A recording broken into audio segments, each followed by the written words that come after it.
Pada sana.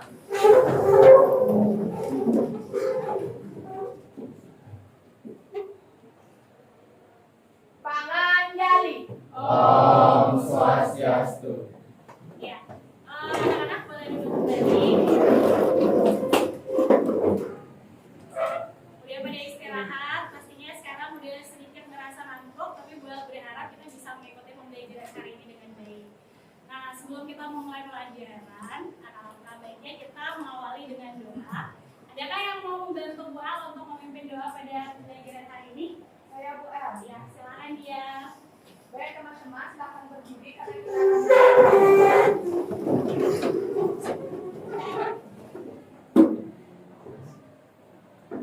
Sebelum kita mulai pelajaran pada hari ini, ada baiknya kita berdoa sesuai agama dan kepercayaan masing-masing. Berdoa dimulai.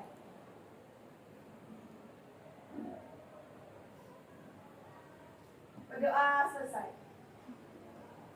Iya, boleh duduk kembali. Terima kasih untuk kalian yang sudah membantu memimpin doa hari ini.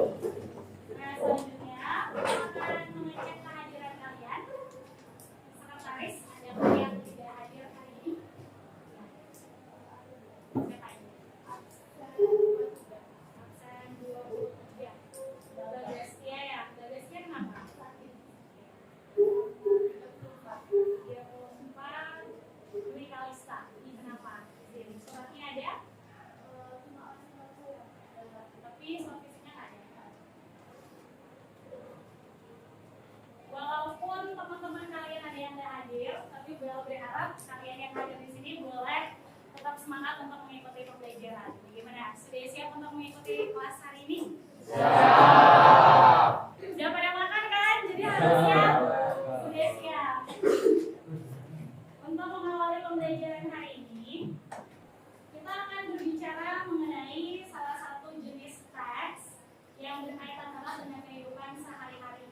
Ada yang tahu kira-kira kita akan membahas mengenai teks apa? Teks editorial. Betul sekali. Jadi kita akan berbicara mengenai teks editorial. Teks editorial, sebagaimana yang kalian tahu, itu merupakan salah satu bab yang harus kita selesaikan pada semester ini. Nah, untuk mengawali pertemuan, ada satu video yang boleh kalian simak terlebih dahulu.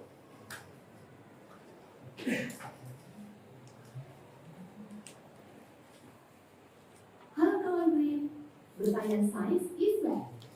Kali ini kita akan bahas tentang G20. Kita bahas G20 karena tahun 2022 ini Indonesia menjadi tuan rumah konferensi tingkat tinggi G20 dan mencatat sejarah sebagai negara berkembang pertama yang menjadi tuan rumah presidensi G20 setelah serah terima dari Italia yang merupakan tuan rumah presidensi G20 tahun 2021. Apa itu G20? G20 atau Group of 20 merupakan salah satu forum multilateral strategis yang diikuti oleh Indonesia. Forum ini merupakan forum yang menghubungkan negara-negara maju dan berkembang dunia, di mana merepresentasikan ekonomi utama dunia yang secara kolektif mewakili sekitar 65% penduduk dunia, 79% perdagangan global, dan setidaknya 85% perekonomian dunia. Pada presidensi 2022, tema yang diusung oleh Indonesia adalah Recover Together, Recover Stronger. Ada 3 prioritas Indonesia yang akan dibahas pada presidensi G20. Arsitektur kesehatan dunia yang lebih kuat, transformasi digital, dan transisi energi. Negara mana sajakah yang tergabung dalam G20 ini? Saat ini anggota negara G20 terdiri dari 19 negara utama dan Uni Eropa. BRIC juga menjadi instansi pengampu dari salah satu engagement group pada Sherpa Track, yaitu Science 20. Setelah pertemuan-pertemuan pada level engagement group, pimpinan, deputi, working group, dan pertemuan tingkat menteri, konferensi tingkat tinggi G20 akan menjadi puncak acara yang akan diselenggarakan di Bali pada akhir Oktober mendatang. Mari pulih bersama, tumbuh lebih kuat dan berkelanjutan. Recover together, recover stronger. Stay healthy kawan Bin. Setelah menyaksikan video tersebut, sekarang kita akan masuk kepada tantangan yang kedua. yang kalian ketahui bahwa Indonesia menjadi tuan rumah untuk pelaksanaan G20 2022, yang mana kita sebagai Bali itu menjadi tuan rumahnya. Nah, jadi pertanyaannya adalah, setelah anak-anak menonton video tersebut, bagaimana pendapat kalian tentang pelaksanaan G20 khususnya di Indonesia? Nah, mau coba memaparkan pendapat? Bagaimana? Ya, silakan. Saya ingin mengajukan pendapat tentang pelaksanaan G20 di Indonesia. Pertama-tama pasti karena habis COVID-19, jadi perekonomian di Indonesia kan lagi recovery ini. Habis itu pasti akan membantu semua orang yang ada di Indonesia, karena banyak negara, apalagi negara yang Uni Eropa pasti terkenal kan. Jadi dia bisa memberikan bahwa Indonesia itu aman untuk turis datang kembali.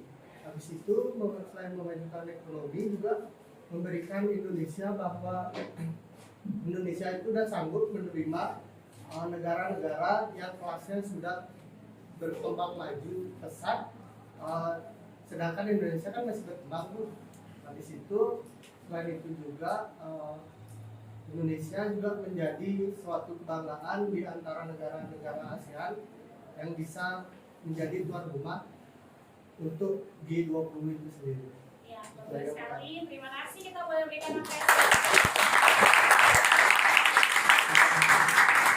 Dari jawaban temannya, kita tahu bahwa dia termasuk tim yang pro akan pelaksanaan G20 khususnya Indonesia sebagai tuan rumah. Coba Bu Al mau dengar satu lagi pendapat dari yang lain tentang pelaksanaan G20. Siapa yang mau mencoba? Ini anak-anak IPS nih, seharusnya hal-hal seperti ini lebih relate ya dalam kehidupan kalian. Ya, silakan Mbak Rani. Ya, boleh. Jadi tadi kan Krisnanya ngejelasin untuk bagian pro-nya. Mungkin saya sekarang pendapat saya akan lebih ke Bapak. Jadi pendapat saya tentang pelaksanaan G20 di Indonesia ini dalam bidang dilihat dalam bidang pendidikan. Nah, dengar-dengar nih isunya. Bahkan di beberapa sekolah sudah ada pengumumannya bahwa nanti pada saat pelaksanaan G20 sekitar selama sebulanan murid-murid bakal diliburkan, atau bisa lebih dibilang sekolahnya bakal jalankan virtual online gitu. Nah, jadi kontranya kalau menurut saya bagian kontranya itu kan kita jadinya sekolah online lagi, nanti kemungkinan bakal ada masalah untuk beberapa sekolah, misalnya bagi siswa yang nggak ada kuota, jadinya susah belajar. Terus bagi siswa yang nggak bisa belajar otodidak, perlu mendengarkan penjelasan secara langsung dari guru, ini menjadi susah karena dilakukan secara online. Habis itu juga siswa jadi lebih malas mungkin ya, karena udah kayak di rumah. Jadi, ya, terima kasih Rani. Ini adalah perbedaan pendapat yang dibilang oleh Krisa itu betul. Karena sebagai tuan rumah pasti sebuah negara itu akan mendapatkan kontribusi yang banyak, terutama dalam hal ekonomi dan pencitraan. Jadi Indonesia bisa dikenal sebagai negara yang aman, khususnya Bali pasti pariwisatanya otomatis akan terdongkrak. Tapi di sisi yang lain, benar ada juga pasti kerugian yang dialami dalam konteks ini itu dari bidang pendidikan. Apa yang diisukan itu bukan lagi isu tapi fakta. Jadi 2 minggu lagi kalian memang akan belajar secara daring itu 1 minggu penuh. Jadi tidak 1 bulan tapi hanya 1 minggu. Nah, dalam 1 minggu itu kalau memang kalian termasuk tipe anak yang susah untuk dibentuk atau susah untuk dipacu, itu akan menjadi tantangan tersendiri. Artinya bisa nggak ngolah diri selama daring. Ya, pendapatnya bagus sekali untuk kelas ini. Ada yang pro, ada yang kontra. Well, semuanya, karena semuanya ternyata sudah melek terhadap pelaksanaan G20 ini. Oke, kita lanjut ke tantangan yang ketiga. Setelah menonton video tentang pelaksanaan G20, menurut pandanganmu, kejadian atau peristiwa G20 itu dapat kita kategorikan ke dalam jenis teks apa? Ya, silakan dia. Perkenalkan, nama saya Kak Dede Fatini, absen 24. Terima kasih atas pertanyaannya. pertanyaannya, menurut saya mengenai G20 ini merupakan teks editorial. Mengapa? Karena berita ini masih hangat diperbincangkan di masyarakat dan pastinya ada fakta-fakta dan pendapat yang antara pro dan kontra. Terima kasih. Ya, bagus sekali. Wow.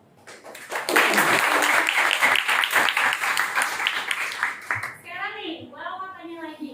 Benar apa yang dibilang ketika kita membicarakan mengenai sesuatu isu ataupun peristiwa yang aktual, terbaru, terhangat dan banyak diperbincangkan, artinya menarik untuk diperbincangkan, berarti kita akan berbicara mengenai teks editorial. Selain G20, belakangan ini ketika kamu mengakses sosial media, kira-kira peristiwa atau isu apa yang menurut kamu bisa menjadi isu yang aktual atau bisa dikembangkan menjadi teks editorial nantinya?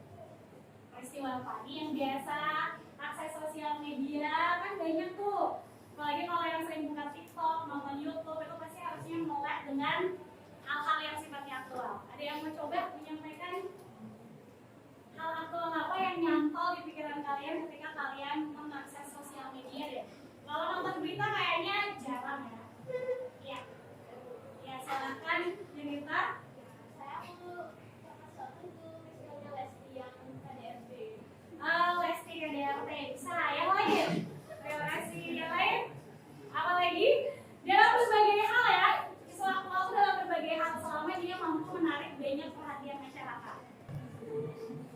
Yang ada apa lagi tuh coba Bu Al yang mau coba jawab. Silakan. Kasusnya Ferdy Sambo, betul sekali. Siapa di sini yang belakangan ini ngakses TikTok? Itu FYP-nya full dengan kasusnya Ferdy Sambo, berarti itu aktual sekali. Satu lagi yang terakhir, kalau belum dengar, ya. Peristiwa itu yang Kanjuruhan itu. Betul, peristiwa Kanjuruhan. Jadi itu termasuk hal-hal yang nantinya bisa anak-anak kembangkan menjadi teks editorial. Jadi bisa dipahami kayak apa teks editorial itu? Bisa. Oke, bagus sekali. Selanjutnya, kenapa kita perlu mempelajari teks editorial? Ada tujuan pembelajaran yang ibu dan juga anak-anak ingin capai bersama dalam pembelajaran hari ini. Yang pertama, setelah mengikuti pembelajaran hari ini, gue berharap kalian itu mampu mengidentifikasi informasi apa saja yang terdapat dalam suatu peristiwa. Kemudian yang kedua, kalian mampu menemukan apa saja fakta dan juga opini yang sekiranya terdapat dalam sebuah informasi. Karena seperti yang kita ketahui, informasi yang baik itu di dalamnya harus dibentuk dari fakta dan juga diperkuat oleh opini, atau sebaliknya dari sebuah opini itu harus diperkuat dengan fakta, sehingga apapun yang nantinya dituliskan itu sifatnya tidak bersifat hoax. Ya, bisa dipahami? Kalau sudah bisa, kita akan lanjutkan sebagai kalimat penyemangat buat kalian. Gue punya kalimat penyemangat. Jadi di sini kalimatnya adalah apapun yang kamu yakini, apapun itu, jangan takut, suarakan aja. Karena mungkin aja di luar sana ada orang yang saat ini akan sangat bersyukur untuk segala sesuatu yang kamu berani sampaikan. Jadi misalnya nih, kalian melihat sesuatu dan kalian punya dua pemikiran terhadap hal itu, suarakan aja, berani speak up. Karena mungkin aja di antara sekian banyak orang ada yang dikuatkan dari apa yang berani kalian suarakan. Jadi hari ini inti pembelajarannya adalah gue mengajak kalian untuk berani bersuara apapun itu. Dan itu nanti akan kalian implementasikan dalam kegiatan berkelompok. Ya, nah supaya lebih semangat lagi, ya udah siang, udah panas.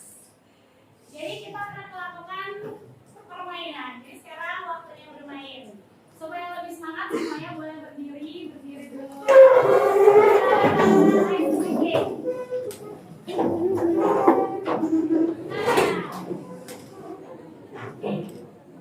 Jadi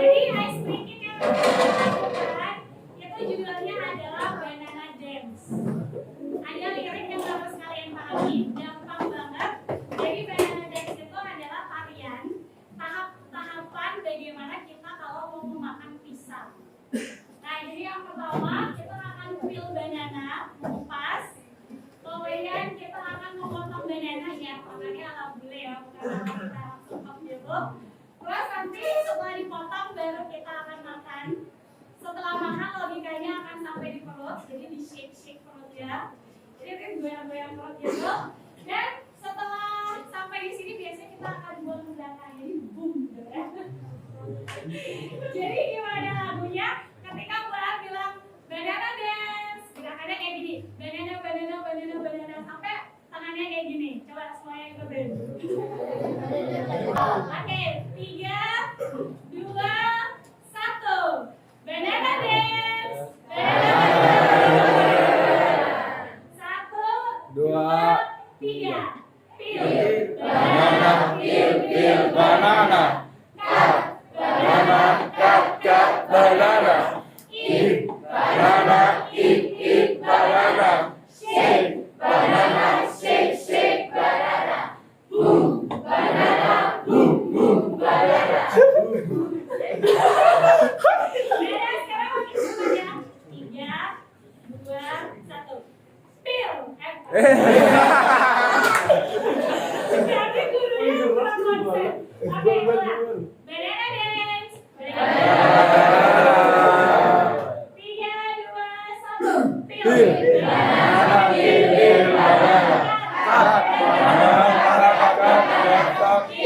Banana, eat, banana. Shake, banana, shake, banana. Boom, banana, boom, banana.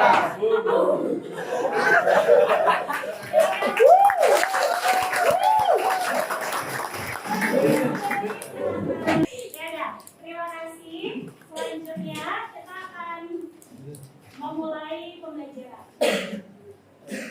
Nah, dalam kegiatan kali ini, Bu akan memulai sekali lagi. Kita akan menggunakan media pembelajaran berbasis masalah atau problem based learning. Pada kegiatan hari ini, Bu akan memberikan kalian sebuah video. Kemudian nanti dari video tersebut, tugas kalian ada 2. Yang pertama adalah menemukan apa sebenarnya permasalahan atau isu yang dibicarakan. Kemudian yang kedua, kalian menemukan 3 kalimat fakta dan 3 kalimat opini di dalamnya. Boleh lebih, itu bagus sekali, tapi kurang tidak boleh. Sampai di sini bisa dipahami apa yang akan kita lakukan? Nah, sebelum ke video selanjutnya, Ural akan memberikan waktu 3 menit saja untuk kalian memilih kelompok dan duduk bersama dengan kelompoknya. Silakan. 5 sampai 6 orang. 6 sampai 7 juga boleh.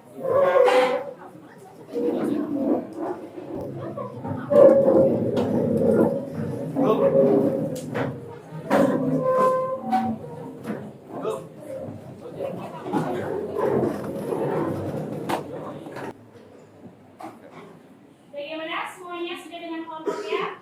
Nah, kalau gitu, karena semua sudah dengan kelompoknya dan tidak ada yang tercecer, maka selanjutnya anak-anak boleh memperhatikan slide di depan. Kalian akan menonton sebuah video, tetapi sebagai pengetahuan lebih awal, video ini sudah ada linknya pada LKPD. Jadi kalau nanti kalian merasa tertinggal, kalian bisa mengakses secara mandiri nanti ya. LKPD sudah buat share di Google Classroom. Nah, untuk sekarang kita perhatikan bersama-sama. Resesi. Sejumlah negara yang melaporkan terjadinya resesi ekonomi mulai dari Korea Selatan, Jerman, Singapura hingga Amerika Serikat.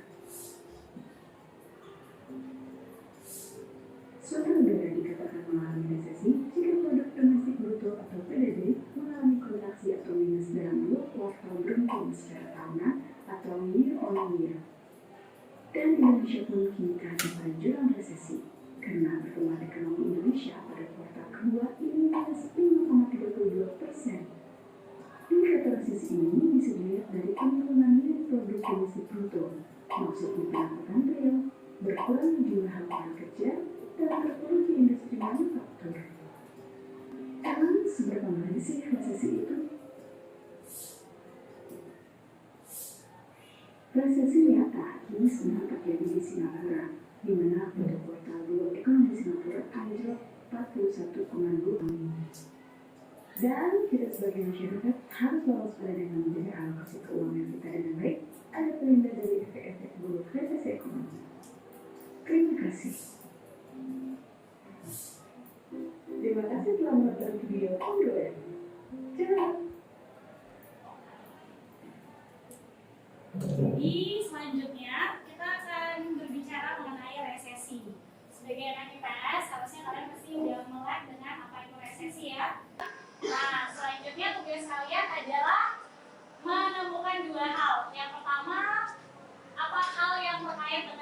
lagi.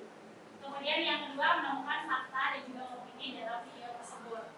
Sebagai gambaran bagaimana sistem kerjanya, kalian bisa lihat pada nama PD. Di situ sudah ada linknya kalau kalian mau mengulang. Tetapi kita akan menggunakan Jamboard untuk jawaban kelompok kalian. Ada yang sudah pernah menggunakan Jamboard sebelumnya? Ya, gua udah ngirimin link Jamboardnya di grup WhatsApp kelas. Nanti itu silakan diklik. Jadi di sana kalian akan belajar membuat slide PowerPoint. Itu gampang sekali, hanya tinggal klik sticky notes. Habis itu nanti langsung ketik. Nanti semua jawaban kelompok kalian itu akan muncul langsung di slide ini. Dan tidak boleh sampai menyontek, karena itu kelihatan. Jadi kalian ketika presentasi nanti jawabannya langsung dipakai yang di depan. Bisa dipahami ya? Ya. Nanti kalau ada yang nggak paham boleh panggil Bu Al gimana caranya akses link Jamboardnya. Nah, untuk sekarang boleh langsung dikerjakan pakai link yang APD dan link Jamboard.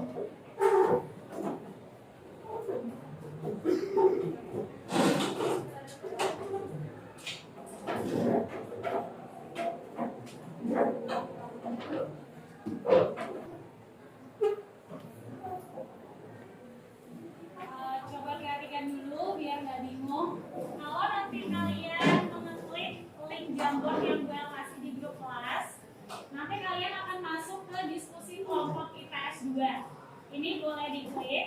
Nanti cara kerjanya gimana? Setelah kalian menemukan jawaban, kalian akan mengetikkan di sini. Ini pertanyaan pertama, apa isu atau pulau kecil ya?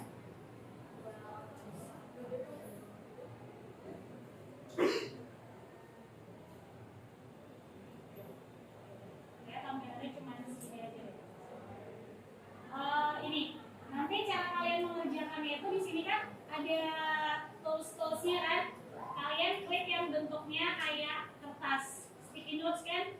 Nah, nanti isi dia kelompok berapa. Jadi mulai pembagian kelompoknya kayak gini. Ini kelompok 1, yang di belakang kelompok 2, sebelahnya kelompok 3, kelompok 4, 5, 6, dan kelompok 7. Nanti tuliskan nama kelompoknya diketik biasa aja. Kayak langsung kelompok 7, jawabannya apa. Kalau mau ganti warna, boleh pilih di atas. Mau hijau, mau biru, mau pink, mau orange. Nanti setelah itu, setelah diketik, baru nanti di save. Kalau sudah selesai, silakan ke slide yang kedua. Jadi apa saja fakta dan opininya dikerjakan di situ ya. Tapi kalau sudah, tinggal di save akan muncul jawaban kalian. Nanti boleh yang atur di slide-nya. Bisa dipahami? Ya, silakan ya.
Ya, semuanya udah selesai?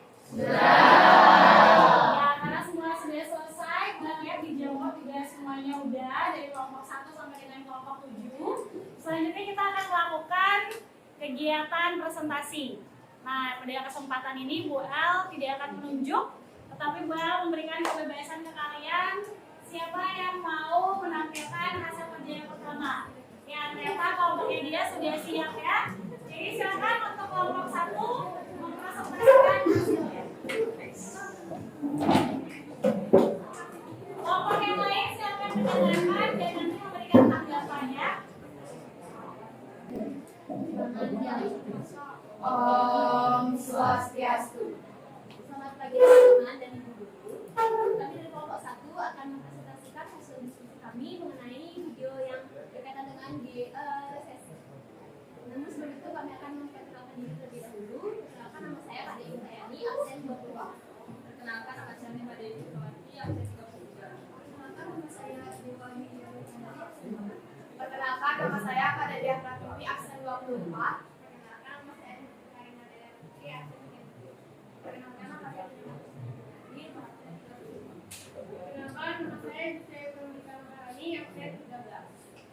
Baiklah, materi kami mulai dari isu atau permasalahan yang dibahas dari video yang tadi. Yang pertama yaitu membahas tentang dampak adanya COVID-19 yang mengakibatkan penghentian kegiatan perekonomian yang berujung pada resesi ekonomi. Seperti yang terjadi di beberapa negara, contohnya Korea Selatan, Jerman, Singapura, dan Amerika Serikat. Selanjutnya, Suatu negara dapat dikatakan mengalami resesi apabila suatu negara tersebut mengalami kontraksi dalam dua kuartal berturut-turut secara tahunan. baik, yang ketiga ada bahaya resesi jika terjadi di suatu negara adalah berkurangnya daya beli masyarakat. Seperti yang terjadi di negara Singapura, yang mengakibatkan banyaknya pekerja di PHK, mengakibatkan bertambahnya pengangguran. Hal tersebut mengakibatkan turunnya daya beli masyarakat. Baiklah, saya kembalikan kepada mereka. Baiklah, untuk materi selanjutnya kita akan membahas tentang fakta yang terdapat dalam video tersebut. Dalam video tersebut ada 3 fakta. Fakta yang pertama, resesi sejumlah negara kini melaporkan terjadinya resesi ekonomi dimulai dari Korea Selatan, Jerman, Singapura, dan Amerika Serikat. Mengapa saya bisa katakan pada kalimat tersebut berisi fakta? Karena pada kalimat tersebut berisi kini melaporkan terjadinya, di mana berarti kejadian itu sudah terjadi, dan juga menunjukkan tempat terjadinya pada fakta tersebut. Yang kedua ada kalimat resesi nyata sedang terjadi di Singapura anjlok 41,2%, dan ini merupakan resesi terburuk bagi negara tetangga kita itu sejak 1965. Banyak terjadi di PHK, lapangan pekerjaan menurun, dan pengangguran meningkat. Mengapa saya bisa katakan kalimat itu bersifat fakta?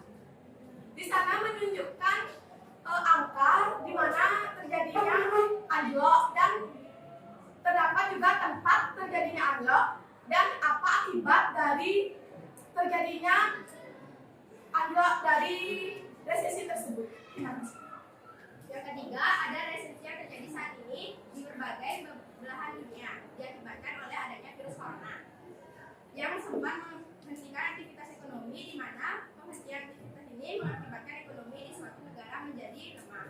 Kenapa bisa dikatakan fakta? Karena di sana tertulis terjadi saat ini dibagi dan diakibatkan oleh adanya virus corona. Yang karena virus corona sudah terjadi. Baiklah, untuk materi selanjutnya kita akan membahas tentang opini yang terdapat dalam informasi tersebut.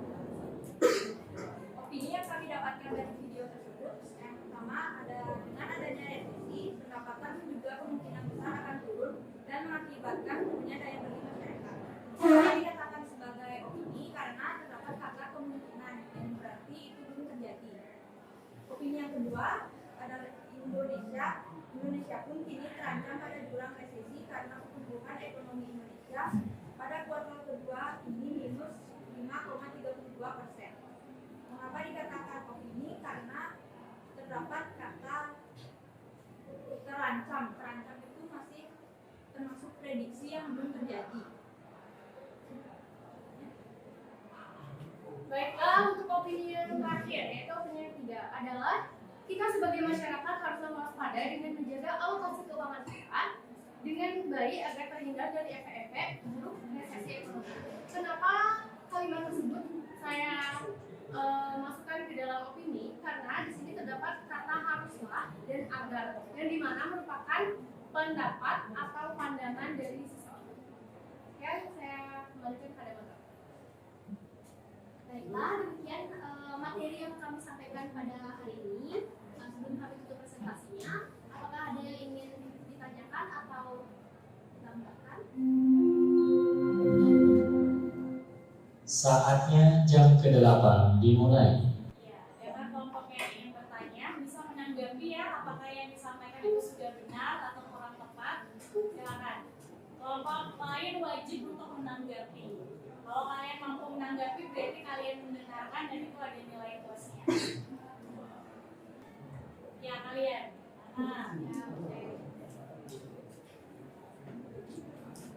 Satu orang mewakili ya. Boleh berdiri dan sampaikan tanggapannya. Tanggapan tidak harus bertanya ya, tapi menanggapi hasil presentasi teman. Perkenalkan, nama saya Dwi Samudra dari kelompok 6. Menurut saya, pendapat yang disampaikan oleh kelompok 1 sudah pendapat dari kelompok 4. Isu yang telah disampaikan oleh kelompok 1 sudah sangatlah bagus karena sudah menjelaskan semua tentang fakta, beserta opini dan permasalahan yang dibahas di dalam materi yang mereka sampaikan dalam presentasi. Dalam hal ini saya mendukung apa yang disampaikan oleh kelompok 1. Terima kasih.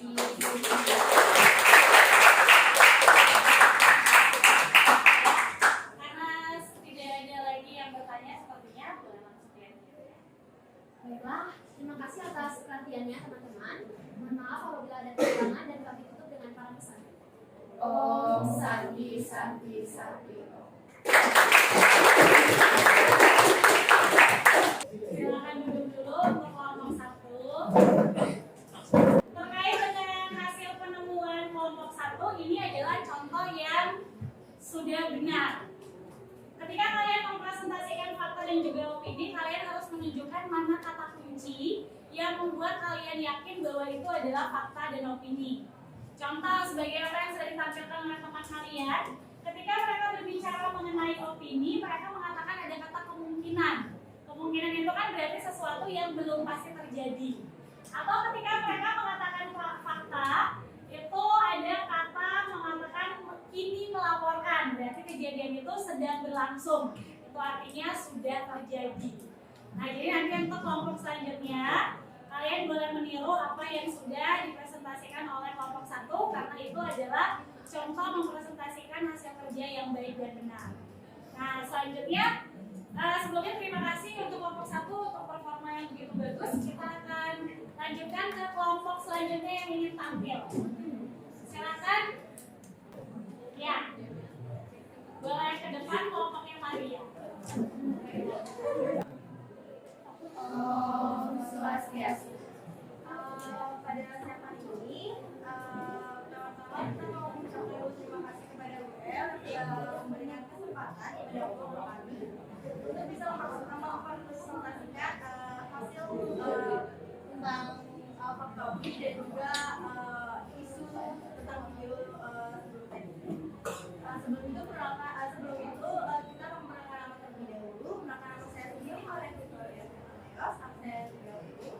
Nama saya Maria Fernanda Ferry, absen 46. Perkenalkan nama saya Syafa Zabila, absen 32. Perkenalkan nama saya Putri Alena, absen 19. Perkenalkan nama saya Ibadah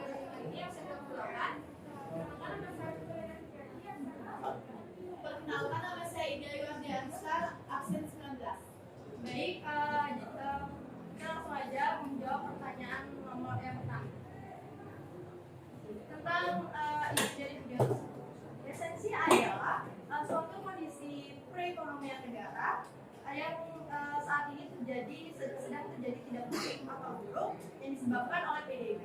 PDB ini adalah produk domestik bruto, contohnya seperti motor, mobil, alat elektronik, namun tidak berupa pembelian rumah baru. PDB ini menurun selama 2 kuartal. Nah, dua kuartal ini itu terjadi setengah tahun dari bulan Januari sampai bulan secara beruntun. Selanjutnya menjawab pertanyaan nomor 2 yaitu tentang fakta dan Baik, di sini saya akan menyampaikan fakta yang pertama yang kami dapatkan, yaitu terdapat pada kalimat pertumbuhan ekonomi Indonesia pada kuartal kedua mengalami minus 5,32%. Kami katakan itu termasuk fakta karena terdapat kalimat mengalami, berarti sudah terjadi. Yang kedua, ada data terperinci atau angka yang menunjukkan itu fakta, yaitu minus 5,32%. Terima kasih. Untuk fakta yang selanjutnya yaitu ada resesi nyata kini sedang terjadi di negara Singapura, di mana pada kuartal 2 ekonomi Singapura dengan 41,2%. Ini adalah resesi terburuk yang terjadi di negara Singapura dalam sejarah sejak tahun 1965. Banyaknya terjadi PHK, lalu lapangan pekerjaan yang menurun, serta tingkat pengangguran yang meningkat. Ini termasuk fakta karena terdapat data-data yang berupa persenan-persenan angka tersebut. Lalu ada kata terjadi, di mana hal ini terjadi dan itu adalah fakta. Oke, selanjutnya resesi yang terjadi pada saat ini disebabkan oleh adanya virus corona. Kenapa dikatakan fakta? Ya karena seperti saat ini di Indonesia pasti ada yang namanya virus corona. Nah, ini menjadi ciri yang menghentikan beberapa aktivitas ekonomi di berbagai negara di dunia. Dan mengapa ini dinilai sebagai fakta? Nah, aktivitas ini mengakibatkan ekonomi suatu negara menjadi melemah dan sedikit menurunnya karena oleh virus corona ini. Baik, akan saya lanjutkan untuk membahas topiknya. Yang pertama itu Indonesia terancam pada jurang resesi. Kenapa bisa dikatakan begini? Dikarenakan ada kata terancam yang terletak di sana. Terancam itu tidak dapat dipastikan sebagai fakta karena dia masih belum pasti. Jadi saya masukkan ke opini. Terima kasih. Baik, opini kedua yaitu adalah kita sebagai masyarakat harus waspada menjaga alokasi keuangan kita. Nah, kalimat tersebut termasuk opini karena memberikan himbauan kepada masyarakatnya agar lebih waspada di masa suatu kejadian yang akan datang. Baik, di sini saya akan melanjutkan mengenai opini yang ketiga. Opini yang ketiga ada pendapatan kemungkinan besar akan turun. Kenapa masuk ke dalam opini? Karena di sana ada kata kemungkinan, yang dimana kemungkinan ini belum benar-benar terjadi atau belum dapat dipastikan. Jadi masuk ke opini. Sekian, terima kasih. Baiklah teman-teman, sekian penjelasan kelompok kami dari 2 pertanyaan tersebut. Apakah teman-teman ada yang memberi tanggapan, kritik atau saran? Ya, boleh. Terima kasih atas kesempatannya dan waktunya. Perkenalkan nama saya Yunita dari kelompok 1. Saya akan menanggapi yang tadi dibahas oleh kita. Tadi kita sempat meng-highlight tentang PDB dan contoh-contoh PDB kan. Namun yang saya lihat di video tersebut tidak ada dijelaskan contoh-contoh PDB. Kenapa kamu bisa menambahkan contoh-contoh PDB dalam presentasi pada hari ini?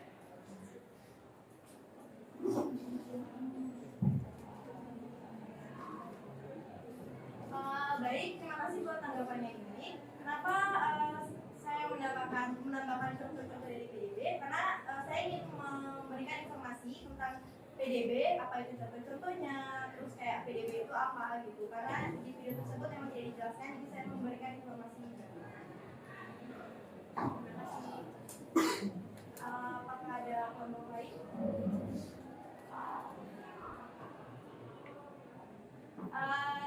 Sekian presentasi kelompok kami. Bila ada kesalahan kata, kami mohon maaf. Kami tutup dengan proklamasi.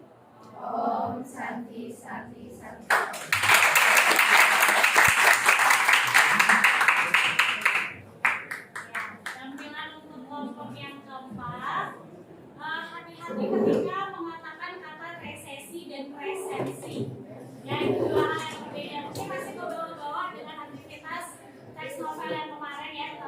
dua hal itu jauh maknanya. Kemudian untuk kelompok 4, sebenarnya tidak masalah ketika kalian menambahkan informasi baru, boleh, itu menjadi nilai plus. Artinya selain dari video tersebut, kalian juga sudah melakukan pencarian lain yang mungkin mendukung apa yang ingin kalian sampaikan pada presentasi kalian. Ya bagus, terima kasih. Untuk selanjutnya, Bu El berikan kesempatan untuk kelompok yang mau tampil sebagai kelompok selanjutnya. Well, kemudian ada kelompok dari laki-laki ya, dari tadi emansipasi wanita saja. Coba IPS 2 laki-lakinya. Hari ini kita belajar editorial ya, berani berpendapat. Nah, silakan suarakan apa yang sudah menjadi hasil kerja kalian.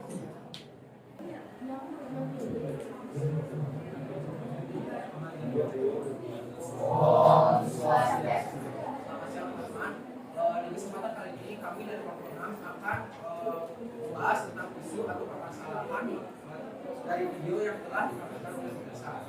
Sebelum kami akan presentasi, kami akan memperkenalkan diri kami terlebih dahulu. Nama saya Ibu Sarah.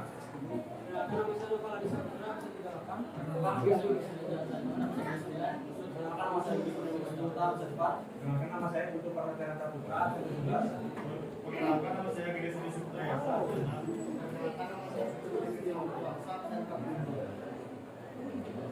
Baiklah, di sebelum isi materi yang disajikan hari ini, yaitu pertanyaan pertama, apa isu atau permasalahan yang dibahas dalam video yang baru saja ditampilkan. Dan dari video disampaikan barusan, kelompok kami menganalisa dan menemukan hasil adalah permasalahan mengenai resesi ini. Resesi ini diartikan sebagai penurunan aktivitas ekonomi yang sangat signifikan dalam kurun waktu yang sangat lama, baik itu selama 5 bulan bahkan sampai setengah tahun. Kemudian resesi ini nantinya bisa memicu penurunan keuntungan dalam berbagai bidang ekonomi. Kemudian akan dilanjutkan kalimat faktanya oleh yang pertama adalah negara mengalami resesi jika mengalami penurunan produk domestik. Kedua, resesi telah terjadi di negara Singapura. Faktor ketiga yaitu resesi telah terjadi di seluruh negara pasca pandemi corona.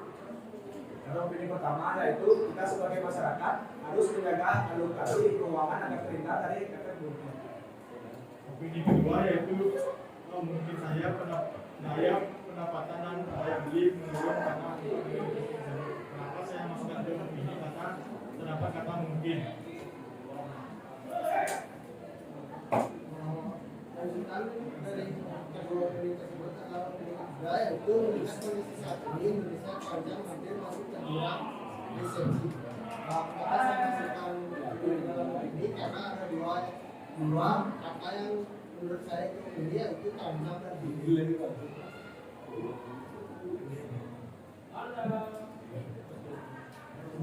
sekian presentasi dari kelompok kami. Apakah ada yang ingin bertanya? Ada kelompok lain yang ingin menanggapi? Tidak. Ya, boleh ya. Pertanyaan kami akhiri presentasi kelompok kami. Kami tidak Santi. Well, menanggapi sedikit dari hasil presentasi kelompok 6 ya. Jadi, berdasarkan hasil yang ditampilkan, apa yang kalian sampaikan itu adalah hal yang tepat. Hanya saja dalam proses pemaparannya kalian tidak menunjukkan mana kata kunci yang menunjukkan itu adalah fakta atau opini. Beberapa dari antaranya sudah menunjukkan, tetapi beberapa di antaranya belum. Jadi itu menjadi kekurangan dari kelompok kalian yang nanti kedepannya perlu diperbaiki lagi ya. Ya, terima kasih sudah tampil. Selanjutnya satu kelompok terakhir. Ya, silakan. Kelompoknya kelompok 7. Kelompok 7. Selamat siang, teman-teman. Kami dari kelompok 7 akan mempresentasikan hasil diskusi kami mengenai resesi ekonomi. Jadi sebelum kami mempresentasikan hasil diskusi kami, ada baiknya nama saya Amal Sifat Sawan, bermaksud satu. Perkenalkan nama saya Kadang Amelia Nusiani, absen 2. Perkenalkan nama saya Salsita, absen 7. Perkenalkan nama saya jadi untuk isu dan permasalahan serta fakta yang pertama akan dijelaskan oleh kita. Jadi berdasarkan diskusi kelompok ini, isu atau permasalahan yang dibahas dalam video tersebut yaitu resesi ekonomi, yaitu suatu kondisi di mana produk domestik bukan suatu negara mengalami kontraksi atau minus dalam 2 kuartal itu secara tahunan. Kemudian fakta yang kami dapat pada kuartal kedua Indonesia mengalami resesi sebanyak minus 5,32%. Kelompok kami menganggap ini sebagai kalimat fakta karena pada kalimat tersebut berisikan data yang menunjukkan Indonesia mengalami resesi minus 5,32%. Baik, selanjutnya fakta yang kedua itu adalah resesi yang terkini terjadi di Singapura, di mana pada kuartal kedua ekonomi Singapura kini anjlok 41,2%. Nah, mengapa kami masukkan ke dalam fakta? Itu karena ada kata ini terjadi.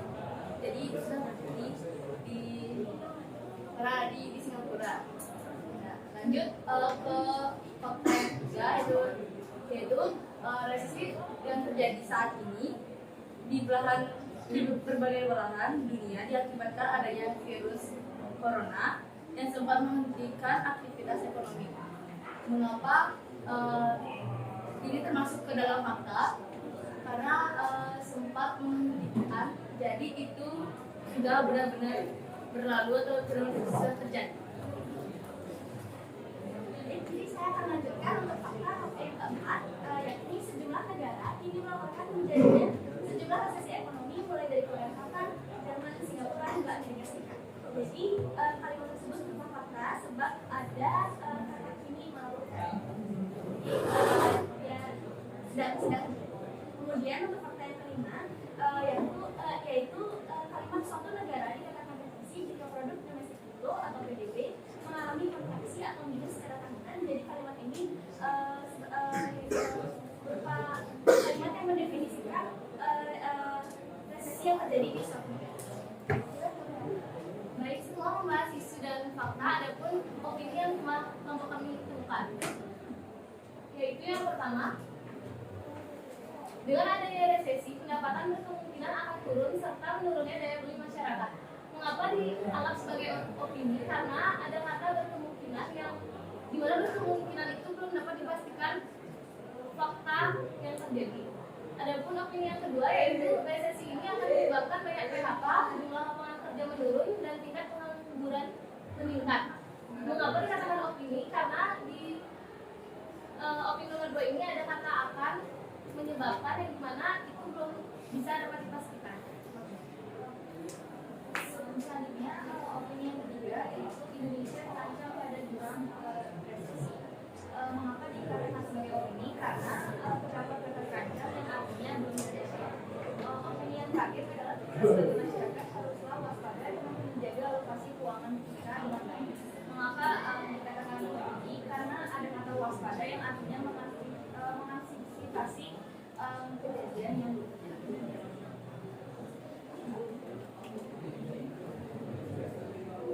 baik, sekian presentasi dari kami. Apakah ada yang ingin memberi tanggapan atau pertanyaan?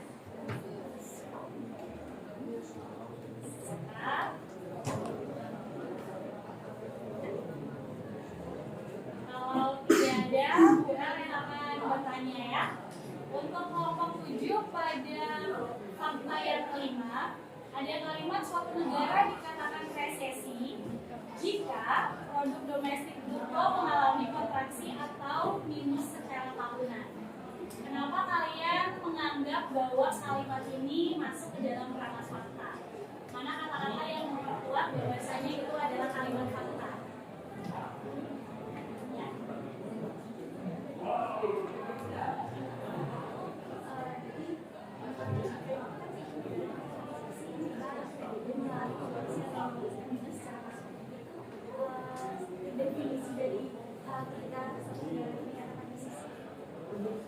Kalau kelompok lain menurut kalian, ini kalimatnya yang kelima ini termasuk fakta atau opini?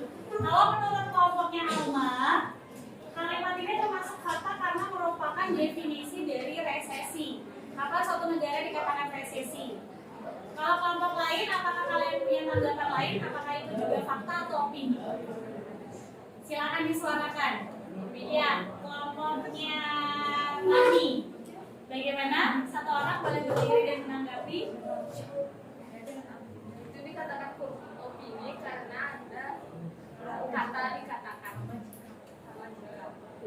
Ya, penggunaan kata dikatakan dan jika. Satu lagi yang menengari, menurut kalian ini fakta atau opini? Ya, silakan kelompoknya Maria. Boleh berdiri, Nak, silakan. Kan kalau kata kelompok satu, kalau ada dikatakan sama jika. Tapi kalau misalnya dia ada mengalami, itu juga sebenarnya termasuk ke fakta karena kan sudah mengalami. Ya, terima kasih. Boleh juga kembali.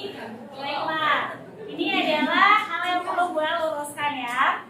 Dalam suatu kalimat, ketika fakta dan opini hadir, biasanya opini itu akan menduduki posisi yang lebih dominan. Contoh, menurut Menteri Pendidikan dan Kebudayaan Nadiem Makarim, sekolah alangkah baiknya diliburkan saat pelaksanaan G20. Walaupun di sana ada unsur siapa, yaitu Nadiem Makarim, tetapi karena masih berupa pendapat dari Nadiem Makarim, maka itu termasuk ke dalam opini. Tetapi di sini, kenapa gue mempertanyakan? Karena gue ingin tahu bagaimana kalian mampu untuk berpikir secara kritis. Jawaban ini benar atau salah, apa yang disampaikan oleh kelompoknya Alma itu sudah benar. Kenapa? Karena ini mengacu kepada definisi. Jadi dapat dikatakan jika. Jadi definisinya itu bersyarat. Nah, gue mempertanyakan ini karena ada kata dikatakan dan jika yang biasanya cenderung mengecoh. Jadi kelompok yang masih terkecoh tidak apa-apa. Ini bisa kita kategorikan ke dalam fakta karena berupa definisi. Semua hal yang berkaitan dengan definisi itu kita kategorikan ke dalam fakta. Ya, bisa dipahami? Untuk kelompok ini boleh diakhiri. Sudah bagus, terima kasih. Terima kasih atas perhatiannya dan mohon maaf jika ada kekurangan dan kesalahan. Kami juga berterima Sakit. Nah, selanjutnya karena kalian sudah presentasi, kalian sudah berproses, kalian sudah menemukan fakta, opini, serta isu yang terdapat dalam video resesi.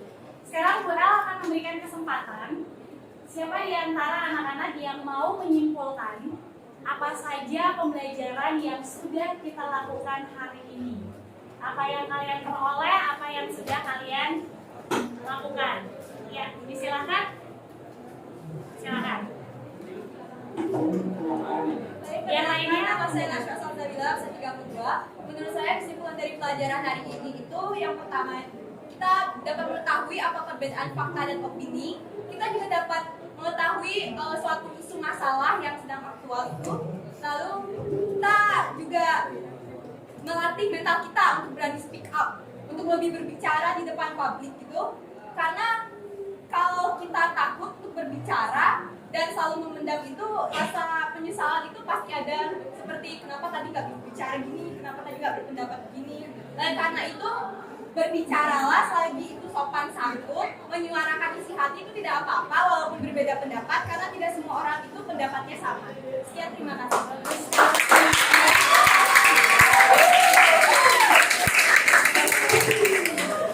Ya, ini yang gue suka ya. Jadi kenapa kita belajar editorial? Kita diajak untuk berani menyuarakan apa yang ada dalam pikiran kita. Sayang sekali kalau sebagai anak muda kalian punya pemikiran yang bagus, tetapi dalam proses penyampaiannya itu terpendam karena mental yang belum siap. Jadi sekarang gue akan memberikan satu lagi kesempatan untuk kaum pria. Menurut kalian, apa kesimpulan yang sudah kalian lakukan hari ini? Well, silakan untuk satu anak laki-laki. Ya, silakan. Jadi sebelumnya perkenalkan, nama saya Ibu Maria Marta, Operator Benar. Jadi saya dapat simpulkan dalam pembelajaran bahasa Indonesia hari ini, yaitu Yang pertama, mengetahui tentang resesi ekonomi. Yang kedua, berani berpendapat di publik, yaitu public speaking. Ketiga, berkelompok, menukar pendapat, saling bertukar pendapat, dan mempelajari tentang teks gitu. Ya, terima kasih.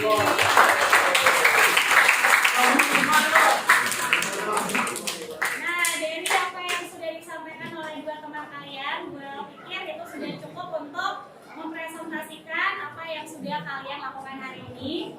Gue ucapkan terima kasih untuk kerja kelompok yang baik, sudah berproses hari ini, sudah mampu untuk berpikir kritis. Untuk sekarang kalian boleh kembali ke tempat duduk masing-masing. Jangan ribut, gue kasih waktu 1 menit ya.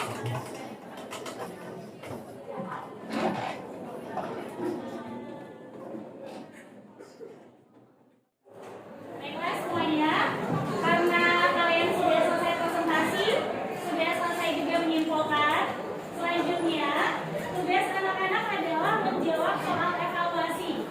Kenapa gue perlu menanyakan soal evaluasi? Tujuannya agar gue tahu seberapa jauh pencapaian atau seberapa banyak kalian mampu memahami pembelajaran hari ini.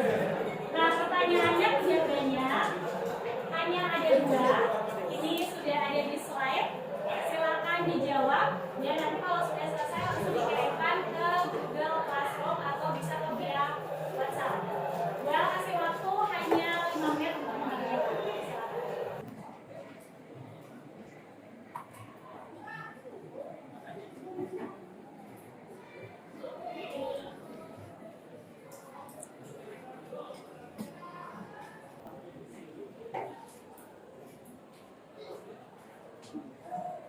Silakan.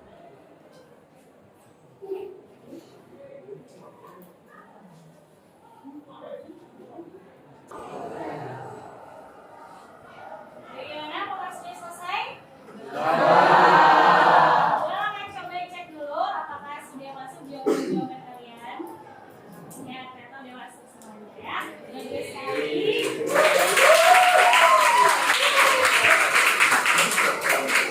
Nah, selanjutnya ada yang pertanyaan nggak terkait dengan materi hari ini? Ada yang mau kalian tanyakan? Ada yang tidak kalian pahami? Kalau tidak ada yang bertanya, gue anggap sudah paham semuanya ya. Nah, sekarang gue akan mengajak kalian untuk merefleksikan.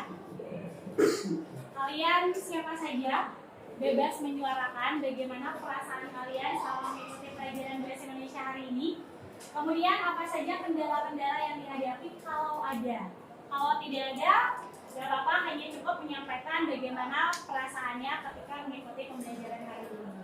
Apakah ada yang mau menyampaikan refleksinya? Ya. Wah, banyak ternyata. Ya, silakan Girwani terlebih dahulu. Baiklah, perkenalkan nama saya Giselle Komsama lagi ya, belajar yang dan 13. Saya ingin mengutarakan perasaan saya pada hari ini untuk pelajaran saya. Saya merasa benar-benar senang karena saya dengan caranya dengan cara belajarnya yang asik, seru. Jadi saya merasa nggak tertekan dan saya merasa sangat senang. Jadinya saya berani menyuarakan pendapat saya. Jadi lebih lega gitu. Ya, jadi terima kasih. Siapa lagi yang mau? Ada?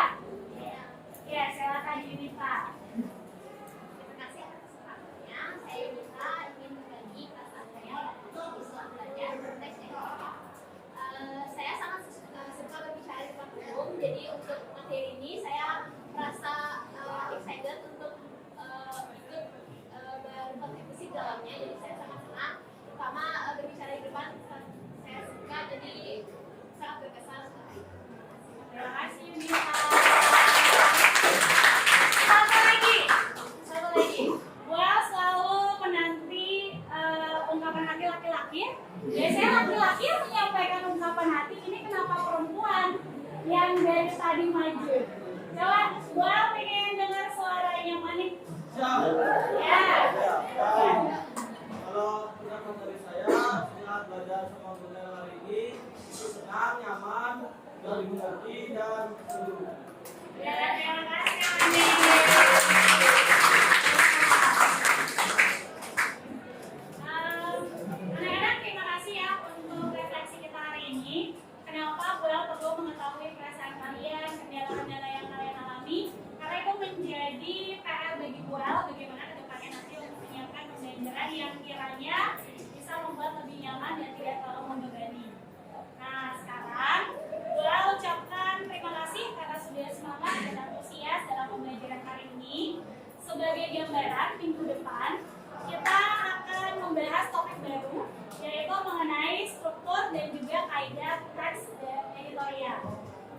ya Bu El, tetap siapkan diri kalian, pelajari bahan ajar yang sudah Bu El kasih.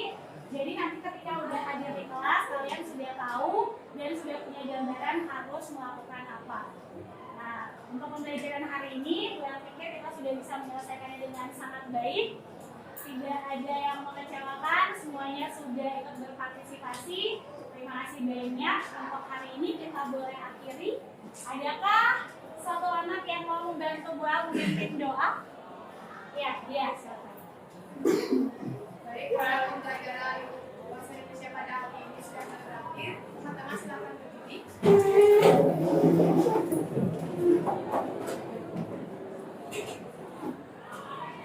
Mari kita berdoa sesuai agama dan kepercayaan masing-masing. Berdoa dimulai.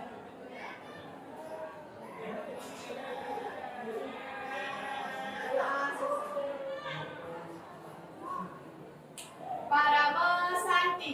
Om Santi Santi Santi Om. Terima kasih semuanya.